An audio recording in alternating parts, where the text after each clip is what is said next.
Foto ini diambil pada tanggal 14 Mei 2025, kurang dari sebulan sebelum Israel menyerang Iran. Mengingat adanya konflik terbuka antara kedua negara, foto ini tampak sangat penting. Kita melihat putra mahkota Saudi Mohammed bin Salman, Presiden Amerika Serikat Donald Trump, dan Presiden Suriah Ahmed al-Shara, yang lebih dikenal dengan nama samaran Abu Muhammad al-Jalani. Dialah yang memimpin cabang Al-Qaeda di Suriah dan hingga baru-baru ini masuk dalam daftar orang paling dicari Amerika. Dan Amerika Serikat menawarkan $10 juta untuk informasi tentangnya. Apakah pertemuan ini merupakan domino lain yang hanya sebulan kemudian akan menyebabkan serangan besar-besaran Israel terhadap Iran dan perang antara dua musuh bebuyutan? Banyak yang menunjukkan demikian. Trump tidak hanya bertemu dan berjabat tangan dengan Jolani, tetapi juga mengumumkan pencabutan sanksi Amerika yang dijatuhkan pada Suriah. Keputusan presiden ini mengejutkan, terutama bagi salah satu sekutu Amerika Serikat di kawasan itu, yaitu Israel. Normalisasi hubungan dengan Damaskus mempertanyakan upaya Perdana Menteri Netanyahu selama berbulan-bulan untuk mengubah Suriah Selatan menjadi protektorat Israel. Namun, perselisihan yang muncul terkait Suriah antara Presiden Trump dan Perdana Menteri Netanyahu seharusnya tidak mengejutkan. Ini bukanlah kasus yang terisolasi, melainkan bagian dari krisis yang lebih luas yang saat ini memengaruhi hubungan Trump-Netanyahu. Meskipun kedua pemimpin itu secara terbuka menekankan tidak ada permusuhan di antara mereka, secara tidak resmi dari lingkungan pertemanan Trump, Anda dapat mendengar bahwa Presiden semakin frustasi dengan kebijakan Netanyahu yang suka mengambil risiko dan memandangnya sebagai penghambat utama rencana di Timur Tengah. Ada banyak hal yang diperdebatkan, mulai dari perang berkepanjangan di Gaza, hingga isu normalisasi hubungan dengan Suriah dan pengeboman Yaman, hingga negosiasi perjanjian nuklir baru dengan Iran. Pada masing-masing topik ini, Trump membuat keputusan secara independen, tidak hanya gagal mempertimbangkan kepentingan Israel, tetapi bahkan tidak berkonsultasi dengan Tel Aviv dalam mengambil keputusan. Netanyahu, yang sebelumnya menaruh harapan besar pada kembalinya Donald Trump ke Gedung Putih untuk masa jabatan kedua, kini mengetahui secara langsung bahwa slogan America First juga berlaku untuk Israel. Dinamika pertikaian antara Trump dan Netanyahu paling baik diilustrasikan oleh isu Iran. Netanyahu berharap dapat meyakinkan Trump untuk bergabung dalam serangan yang menargetkan program nuklir Iran. Akan tetapi, Presiden Amerika memilih perundingan dengan Teheran dan Netanyahu yang kesal melanjutkan untuk melaksanakan rencana B. Pada awal bulan Mei, intelijen Amerika mendeteksi bahwa Israel sedang mempersiapkan serangan sepihak terhadap Iran, bahkan tanpa persetujuan Washington.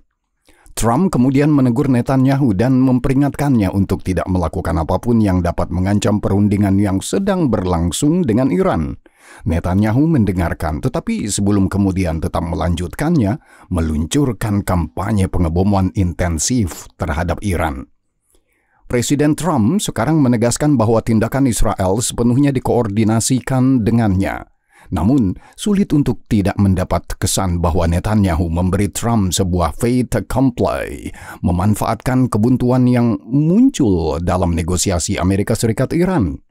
Netanyahu tidak hanya menyerang Iran, tetapi secara de facto menenggelamkan pembicaraan Trump dengan Teheran, menghancurkan 4 bulan kerja Presiden Amerika.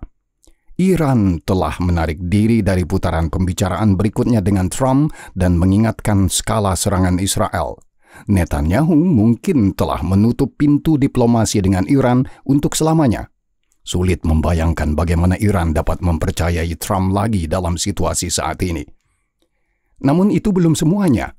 Netanyahu menekan Trump agar pasukan Amerika ikut menyerang Iran karena tujuan utama Perdana Menteri Israel tampaknya adalah menggulingkan pemerintahan Republik Islam. Trump dengan tegas mengatakan tidak, melihat tekanan Netanyahu sebagai upaya untuk menyeret Amerika Serikat ke dalam perang Timur Tengah yang tak berujung, dan semakin banyak orang dari lingkungan yang disebut MAGA mempertanyakan batas dukungan Amerika terhadap Israel. Apakah kita menyaksikan runtuhnya aliansi Amerika Serikat Israel yang tak tergoyahkan tepat di depan mata kita? Seberapa jauh jurang pemisah antara Trump dan Netanyahu dapat meluas? Mungkinkah visi yang sangat berbeda yang dimiliki kedua pemimpin ini mengenai dinamika kekuatan Timur Tengah telah menjadi katalisator yang menentukan yang memicu perang Israel-Iran? Selamat menyimak 20th Report.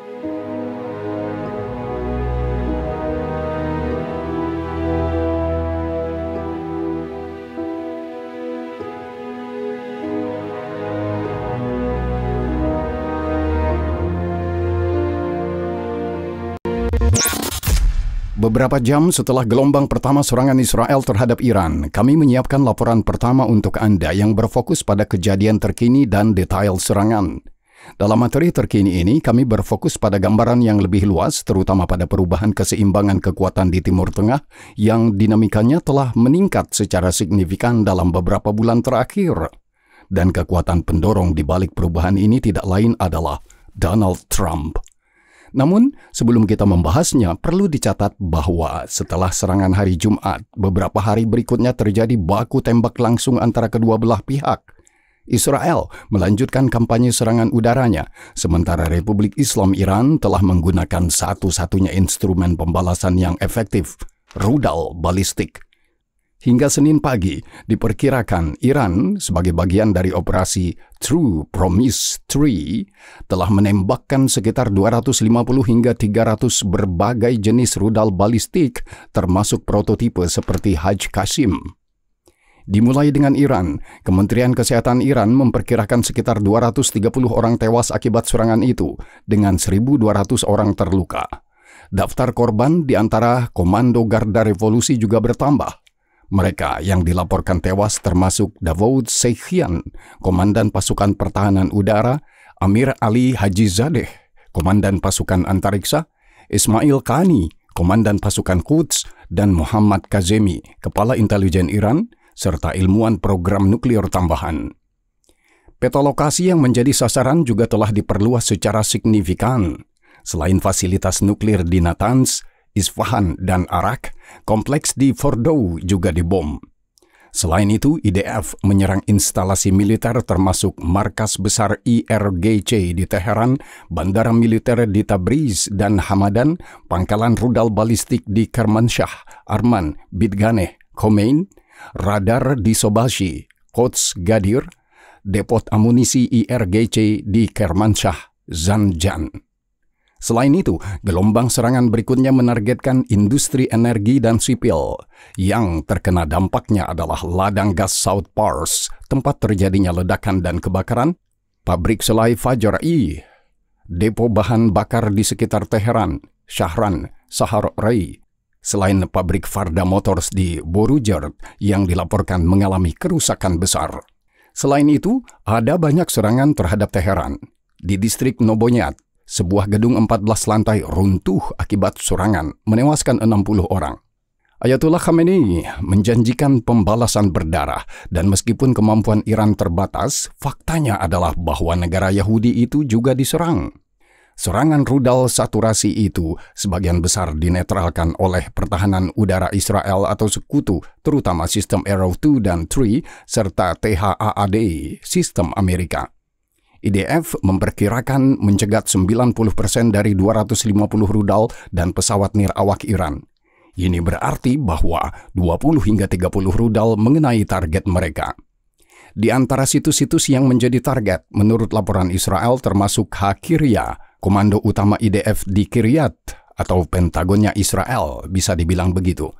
Kilang Bazan di Haifa, Institut Weizmann di Rehoboth, sementara Kedutaan Besar Amerika Serikat di Tel Aviv rusak akibat pecahan peluru. Selain itu, terdapat banyak serangan terhadap bangunan sipil dan perumahan, termasuk di Bat Yam, di mana 9 orang dilaporkan tewas dan 200 orang terluka. Semua ini adalah hasil dari situasi di mana diplomasi gagal dan satu atau kedua belah pihak mencapai kesimpulan bahwa satu-satunya cara untuk menyelesaikan kebuntuan adalah melalui kekuatan brutal. Mari kita kembali sedikit ke masa lalu dan mencoba memahami dinamika yang lebih luas di balik peristiwa terkini. Selama masa jabatan pertamanya, Donald Trump menjalankan kebijakan yang sangat pro-Israel dan anti-Iran. Saat itulah Trump secara resmi mengakui Yerusalem sebagai ibu kota Israel dan mengusulkan rencana perdamaian untuk Palestina yang melibatkan legalisasi sebagian besar permukiman ilegal Yahudi di tepi barat yang diduduki. Trump juga mewujudkan apa yang disebut Perjanjian Abraham, yang melaluinya Israel menjalin hubungan diplomatik resmi dengan Uni Emirat Arab, Bahrain, Sudan, dan Maroko. Trump juga bekerja keras untuk mengajak pemain Arab utama di kawasan itu, Arab Saudi, untuk bergabung dalam perjanjian ini. Terkait Iran, Trump juga sama aktifnya. Pada tahun 2018, ia menarik diri dari perjanjian nuklir JCPOA yang telah disepakati pendahulunya Barack Obama dengan Iran. Trump juga meluncurkan kampanye tekanan maksimum dengan menjatuhkan sanksi pada sebagian besar sektor ekonomi Iran. Pada tahun 2020, Trump hampir memicu perang dengan Iran ketika ia memerintahkan pembunuhan Jenderal Soleimani.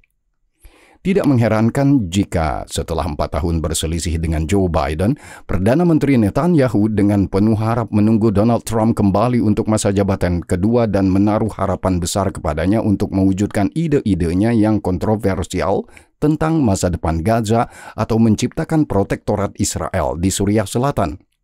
Namun harapan besar Netanyahu diarahkan ke Iran, melihat di sini peluang untuk menyelesaikan permainan dengan Republik Iran. Meskipun Trump selama masa jabatan pertamanya memberikan banyak pukulan berat kepada Iran, terutama secara ekonomi, ia tidak mampu mematahkan perlawanan mereka dan memaksakan konsesi. Kembalinya Trump ke tampuk kekuasaan tampak bagi Netanyahu bukan hanya sebagai kembalinya kebijakan tekanan maksimum, tetapi terutama sebagai kesempatan untuk meyakinkan Trump agar mengambil keputusan yang lebih radikal kali ini, atau dengan kata lain, untuk melakukan serangan gabungan Amerika-Israel terhadap program nuklir Iran. Keputusan pertama yang diambil Trump setelah kembali ke Gedung Putih memang dapat menunjukkan bahwa semua mimpi Netanyahu akan menjadi kenyataan dan bahwa Trump akan kembali menjalankan kebijakan yang pro-Israel selama 4 tahun ke depan. Pada tanggal 4 Februari, Netanyahu bertemu dengan Trump, menjadi pemimpin asing pertama yang dijamu oleh Presiden baru Amerika Serikat di ruang Oval. Selama konferensi pers bersama mereka, Trump mengusulkan pemindahan warga Palestina dari Gaza. Bahkan Netanyahu sendiri terkejut menyebut Trump sebagai sahabat terbaik yang pernah dimiliki Israel di Gedung Putih. Serangan gabungan Amerika-Israel yang menargetkan Iran juga tampaknya hanya masalah waktu. Pada hari yang sama, Trump menjamu Netanyahu di Washington. Presiden mengumumkan kembalinya kebijakan tekanan maksimum dan memerintahkan badan-badan pemerintah untuk mengaktifkan sistem sanksi yang menargetkan Iran. Dalam minggu-minggu berikutnya, 2 kelompok penyerang kapal induk diarahkan ke Timur Tengah dan pembom strategis B-2 tambahan yang mampu membawa bom GBU-57 dirancang untuk menghancurkan bunker bawah tanah mendarat di pangkalan Diego Garcia. Pada pertengahan Maret, Trump mengirim surat kepada pemimpin tertinggi Iran. Isinya tidak diketahui, tetapi menurut Axios, surat itu dilaporkan berisi ancaman untuk melakukan serangan terhadap Iran. Sementara itu, Trump juga memerintahkan peluncuran operasi Rough Rider, kampanye pemboman intensif di Yaman Utara yang dikendalikan oleh Ansarullah yang pro-Iran. Akan tetapi, jika Netanyahu mempercayai Trump dan yakin akan realitas ancamannya terhadap Iran, dia salah besar. Segera menjadi jelas bahwa bagi Trump, ancaman hanyalah alat, instrumen tekanan yang dimaksudkan untuk memaksa Iran duduk di meja perundingan. Netanyahu mengetahui niat sebenarnya Trump dengan cara yang paling buruk.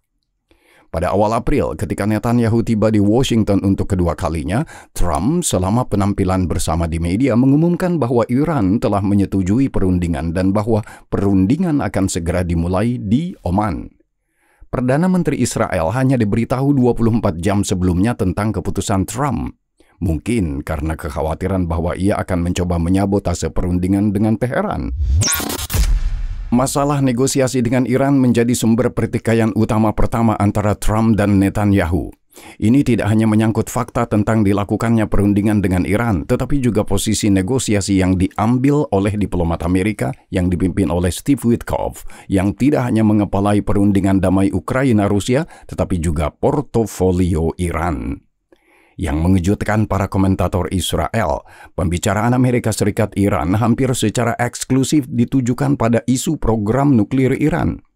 Isu-isu kontroversial lainnya seperti dukungan Teheran terhadap kelompok-kelompok pro-Iran yang beroperasi di Timur Tengah, yaitu poros perlawanan atau program rudal balistik Iran juga sedang dibahas, tetapi Amerika tidak menganggapnya sebagai prioritas atau syarat yang diperlukan untuk perjanjian di masa mendatang.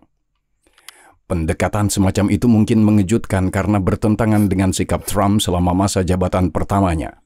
Pada tahun 2018, Trump menarik diri dari JCPOA, mengkritik perjanjian tersebut karena secara keliru hanya berfokus pada program nuklir Iran sambil mengabaikan masalah rudal balistik dan formasi pro-Iran yang beroperasi di wilayah tersebut. Trump kemudian mengklaim bahwa kegagalan mengatur semua masalah ini dalam satu perjanjian merupakan kesalahan besar. Kini, setelah 7 tahun, Trump telah mengabaikan tuntutan maksimalisnya dan siap menerima perjanjian yang hanya akan mengatur program nuklir Iran. Sikap Trump ini disebabkan oleh keras kepala Iran. Mereka secara konsisten menolak perundingan apapun terkait program rudal balistik dan dukungan mereka terhadap poros perlawanan sejak 2018. Dengan demikian, kita telah mencapai situasi yang agak aneh, di mana Trump pertama kali menarik diri dari JCPOA pada tahun 2018, menjanjikan kesepakatan yang lebih baik, dan sekarang, setelah 7 tahun, pada dasarnya menegosiasikan pengaktifan kembali perjanjian lama yang buruk dari masa Obama. Namun, ini bukan satu-satunya hal yang membuat jengkel kubu pro-perang Perdana Menteri Netanyahu.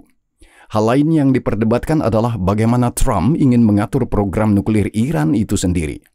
Israel mendukung apa yang disebut skenario Libya, penghapusan total dan permanen program nuklir Iran. Dalam skenario ini, Teheran bahkan tidak dapat memiliki program nuklir sipil. Namun, Presiden Trump memiliki visi yang berbeda. Yang terpenting baginya adalah Iran tidak membangun senjata atom. Pada saat yang sama, Trump terbuka terhadap isu program nuklir sipil yang masih belum diketahui adalah topik pengayaan uranium oleh Iran. Axios yang memperoleh rincian tawaran yang diterima Iran dari Trump mengklaim Amerika setuju untuk pengayaan uranium oleh Iran. Setelah kebocoran ini dipublikasikan, Trump yang sebelumnya menghindari topik ini menyatakan dia tidak akan mengizinkannya.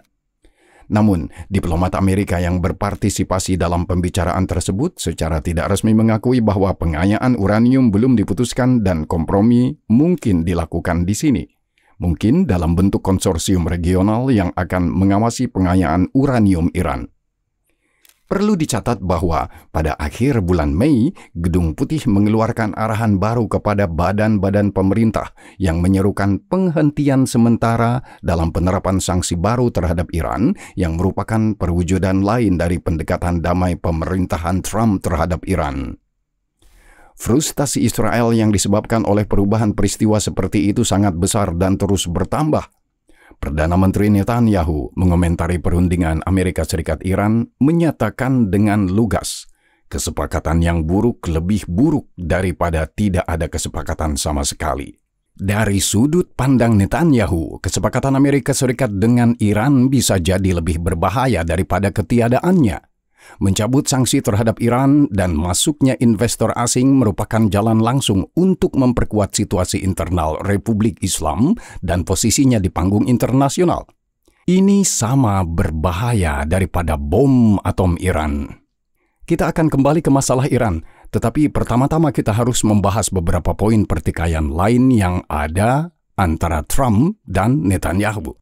Perselisihan tentang Iran saja tidak menjelaskan sikap pemberontakan Perdana Menteri Israel tersebut. Pada tanggal 4 Mei, rudal balistik yang ditembakkan oleh Houthi Yaman jatuh di dekat Bandara Ben Gurion di Tel Aviv. 8 orang terluka dan penerbangan di bandara terpenting Israel ditangguhkan sementara. Ini adalah serangan serupa lainnya sejak Oktober 2023 ketika Houthi Yaman berpihak pada Hamas dan mengumumkan bahwa selama pertempuran di Gaza tidak berakhir, mereka akan menembak Israel dan menyerang kapal-kapal komersial yang terkait dengan Israel yang mencoba melewati Selat Bab al-Mandeb yang strategis sebagai bentuk solidaritas dengan Palestina yang dilalui sekitar 12 perdagangan global setiap tahunnya. 2 hari setelah serangan di Bandara Ben Gurion, Presiden Trump mengumumkan bahwa ia telah mencapai kesepakatan gencatan senjata dengan Houthi. Yaman setuju untuk segera menghentikan serangan terhadap kapal-kapal komersial yang melewati Selat Bab al-Mandeb dan sebagai gantinya, Trump memerintahkan diakhirinya operasi Rogue Rider yang didalangi Amerika Serikat untuk membom Yaman Utara. Pemerintah Israel tidak diperingatkan tentang kesepakatan yang akan datang dengan Houthi. Keputusan Trump membuat warga Israel tercengang sekaligus marah. Dengan cepat menjadi jelas bahwa kesepakatan yang dicapai oleh Presiden Amerika Serikat dengan Houthi tidak mencakup Israel dengan cara apapun. Houthi dapat melanjutkan serangan mereka yang menargetkan Israel tanpa takut akan pembalasan Amerika. Tuduhan muncul di Israel bahwa Trump telah meninggalkan sekutunya atau bahkan bahwa ini merupakan pengkhianatan. Namun, itu belum semuanya. Beberapa hari kemudian, Trump memberikan Perdana Menteri Netanyahu pukulan yang lebih menyakitkan. Pada tanggal 13 Mei, Donald Trump mendarat di Kerajaan Arab Saudi yang merupakan perhentian pertama dari kunjungan 4 harinya di Timur Tengah, di mana ia juga mengunjungi Qatar dan Uni Emirat Arab. Foto yang kami tampilkan di awal video ini diambil saat kunjungan ke Arab Saudi. Berkat upaya putra mahkota Saudi, Muhammad bin Salman, Trump tidak hanya setuju untuk bertemu dengan Presiden baru Suriah, Ahmed al-Shara, tetapi juga setuju untuk menormalisasi hubungan diplomatik dan mencabut sanksi ekonomi yang menyakitkan dari Suriah yang telah menghalangi pembangunan kembali negara itu. Keputusan ini juga tidak dikonsultasikan dengan pihak Israel dan konsekuensinya mempertanyakan rencana besar Perdana Menteri Netanyahu terhadap Suriah Selatan. Pada bulan Desember 2024, tepat setelah Assad jatuh, Netanyahu memerintahkan peluncuran operasi Bashan Arrow, di mana penerbangan Israel menghancurkan sebagian besar peralatan berat yang ditinggalkan oleh tentara Assad dan pasukan darat memasuki beberapa puluh kilometer ke wilayah Suriah. Tujuan operasi Bashan Arrow adalah untuk menciptakan zona penyangga Israel di Suriah Selatan yang akan membentang dari dataran tinggi Golan yang diduduki di barat hingga provinsi Druz Swadia di timur. Israel ingin menciptakan zona penyangga ini berdasarkan Druz Suriah yang tinggal di komunitas terkonsentrasi di selatan negara itu, sementara pada saat yang sama belum mencapai kesepakatan akhir dengan pemerintah baru di Damaskus. Keputusan Trump mempertanyakan makna dari kelanjutan operasi Bashan Arrow, namun mengingat karakter Perdana Menteri Netanyahu, diragukan ia akan memutuskan untuk menarik pasukan Israel dari Suriah. Sikap keras kepala Perdana Menteri tersebut dapat berdampak luas dan semakin memperdalam pertikaian Trump-Netanyahu. Pemerintah di Damaskus mendapat dukungan dari Arab Saudi dan Turki yang tentu akan melobi Washington untuk penarikan penuh pasukan Israel dari Suriah. Dengan menampilkan Netanyahu sebagai agresor dan perencana yang mencoba merusak perjanjian yang dibuat Trump dengan Damaskus. Lobi semacam itu, terutama dari pihak Saudi, secara realistis dapat merugikan Netanyahu. Dalam beberapa bulan terakhir, Trump jelas memprioritaskan hubungan baik dengan kerajaan Arab Saudi. Latar belakang terbaik untuk memahami sifat pertikaian yang muncul antara Perdana Menteri Israel dan Presiden Amerika Serikat adalah kunjungan Presiden Amerika ke Timur Tengah yang disebutkan tadi. Donald Trump melihat dirinya sebagai seorang visioner dan pada saat yang sama seorang pengusaha. Trump mencari kesepakatan besar yang di satu sisi akan menunjukkan kecakapan negosiasinya dan di sisi lain mendatangkan keuntungan finansial yang signifikan bagi Amerika Serikat. Stephen Cook, seorang pakar Timur Tengah dari Council on Foreign Relations, mengatakan dengan tepat, penting untuk menyadari bahwa pendekatan presiden terhadap kebijakan luar negeri sangat dipengaruhi oleh versinya tentang statecraft economy. Hal ini terbukti bukan hanya di kawasan Timur Tengah, tetapi juga dalam negosiasi dengan Rusia, di mana Trump sangat dipengaruhi oleh argumen ekonomi mengenai kendali Amerika atas mineral Ukraina dan keuntungan yang dapat diperoleh investor Amerika dari kerjasama ekonomi dengan Moskow. Visi Donald Trump untuk Timur Tengah juga didasarkan pada kepentingan ekonomi. Oleh karena itu, selama masa jabatan keduanya, Trump ingin menegosiasikan kesepakatan dengan Iran, bahkan jika itu berarti kembali ke kesepakatan era Obama, memperluas lebih jauh perjanjian Abraham, dan memperdalam kerjasama ekonomi berkelanjutan dengan negara-negara Teluk yang kaya. Melaksanakan masing-masing proyek ini akan menghasilkan keuntungan yang signifikan bagi investor Amerika. Hanya dari perspektif ini kita dapat memahami alasan di balik perselisihan yang semakin dalam antara Trump dan Netanyahu ketika melihat berbagai peristiwa beberapa bulan terakhir. Di mata Trump, Netanyahu telah menjadi penghambat utama yang terus-menerus dengan satu atau lain cara menyabotase pelaksanaan berbagai proyek besar Timur Tengah yang ingin diwujudkan Trump. Misalnya, dalam pandangan Trump, Netanyahu bertanggung jawab atas kurangnya perluasan perjanjian Abraham. Negara-negara Arab tidak ingin setuju untuk bergabung dengan perjanjian tersebut selama Israel tidak mengakhiri perang di Gaza. Akan tetapi, sikap keras kepala Netanyahu sangat besar dan ia bertekad untuk memperpanjang perang, bahkan jika melenyapkan Hamas sepenuhnya hanyalah fata morgana. Negara-negara Teluk yang kaya memberikan pendekatan yang sama sekali berbeda kepada Trump, dengan lebih memahami sifat transaksional Presiden Amerika. Misalnya, normalisasi hubungan Amerika Serikat dengan Suriah memiliki harga yang harus dibayar oleh Saudi, sponsor utama pertemuan Trump-Shara.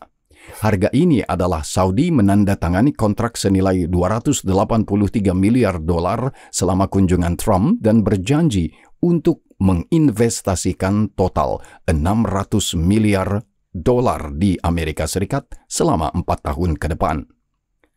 Saudi tidak terkecuali dalam hal ini. Ketiga negara Arab yang dikunjungi Trump selama lawatannya ke Timur Tengah berjanji untuk menginvestasikan dana yang sangat besar dalam perekonomian Amerika. Qatar menandatangani kontrak senilai $243,5 miliar dan Uni Emirat Arab sekitar $200 miliar dengan janji untuk berinvestasi sebanyak $1,4 triliun di Amerika Serikat selama 10 tahun ke depan. Isu Israel dan Teluk Persia dalam kebijakan luar negeri Trump tetap saling terkait. Sementara Netanyahu tetap menjadi penghambat utama gagasan Timur Tengah Trump, monarki Teluk yang kaya muncul sebagai juara regional yang baru. Hal ini memiliki konsekuensi nyata bagi teka-teki regional seperti yang terlihat dalam pembicaraan Amerika Saudi mengenai program nuklir. Menurut Reuters, Presiden Trump telah berhenti menjadikan kerjasama nuklir dengan Arab Saudi sebagai syarat Arab Saudi terlebih dahulu menjalin hubungan diplomatik dengan Israel.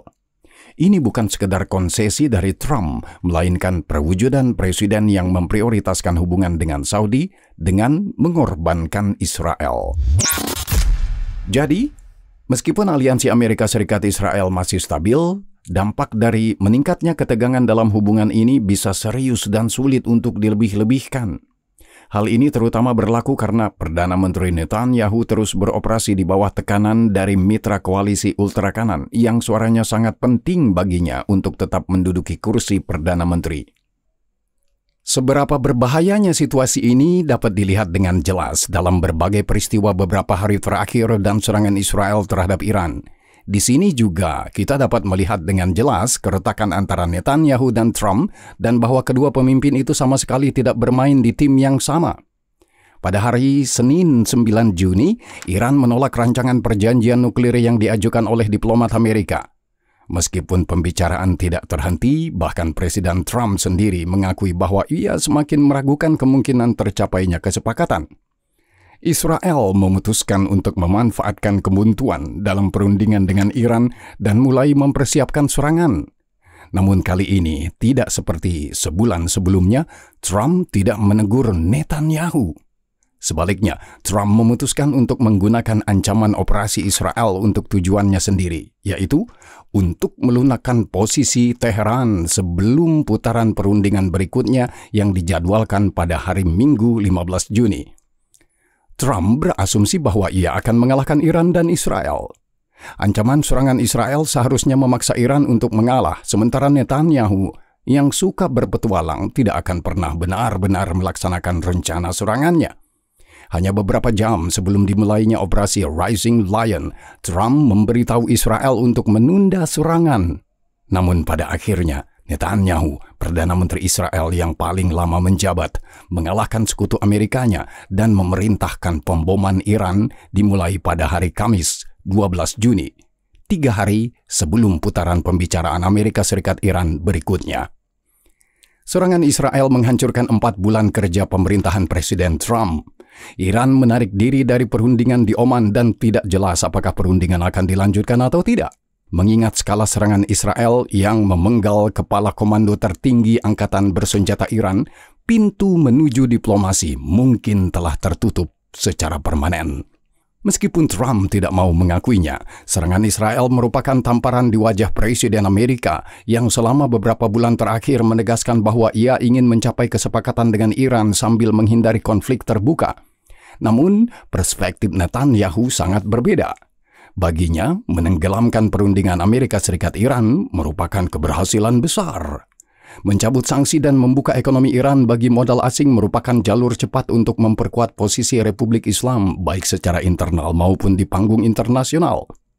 Di mata Netanyahu, ini jauh lebih berbahaya daripada bom Iran. Namun, serangan sepihak terhadap Iran bukanlah puncak ambisi politik Perdana Menteri Netanyahu yang kini berusaha meyakinkan warga Amerika untuk bergabung dalam serangan tersebut. Argumen yang dimaksudkan untuk meyakinkan Amerika Serikat adalah fakta bahwa Israel tanpa bantuan Amerika tidak akan mampu menghancurkan sebagian fasilitas nuklir Iran yang terletak jauh di bawah tanah, seperti pusat pengayaan uranium di Fordow. Israel tidak memiliki peralatan khusus untuk menghancurkan fasilitas bawah tanah seperti bom penembus bunker GBU-57 buatan Amerika. Beberapa komentator yakin ini adalah permainan lain Netanyahu yang dengan argumen tentang perlunya dukungan Amerika mencoba melibatkan Amerika Serikat dalam perang Timur Tengah yang tak berujung. Dan tujuan sebenarnya adalah melenyapkan kepemimpinan politik Iran dan menghancurkan Republik Islam Iran. Ketegangan Amerika Serikat Israel saat ini sebagian besar bersifat pribadi dan berasal dari dua visi berbeda tentang Timur Tengah yang disampaikan oleh Donald Trump dan Benjamin Netanyahu dengan koalisi ultrakanannya. Namun, kita tidak dapat melupakan masalah yang lebih luas yang telah kita soroti dalam beberapa artikel lain, perubahan generasi yang terjadi dalam masyarakat Amerika. Perubahan ini akan menentukan hubungan Amerika-Israel dalam beberapa dekade mendatang. Dan tren ini sangat tidak menguntungkan bagi Israel. Data Pew Research Center menunjukkan peningkatan yang stabil dalam persentase orang Amerika yang memiliki pandangan negatif terhadap Israel. Pada tahun 2022, 42% orang Amerika memiliki pandangan negatif terhadap Israel. Pada tahun 2025 sudah menjadi 53%. Demokrat memimpin di sini, tetapi bahkan di antara Partai Republik yang secara tradisional memandang Israel sebagai sekutu dekat, tren negatif ini terlihat. Yang sama menariknya adalah studi Pew Research Center tahun 2024 yang menunjukkan seberapa besar perbedaan persepsi tentang konflik Israel-Palestina antara kelompok usia yang berbeda.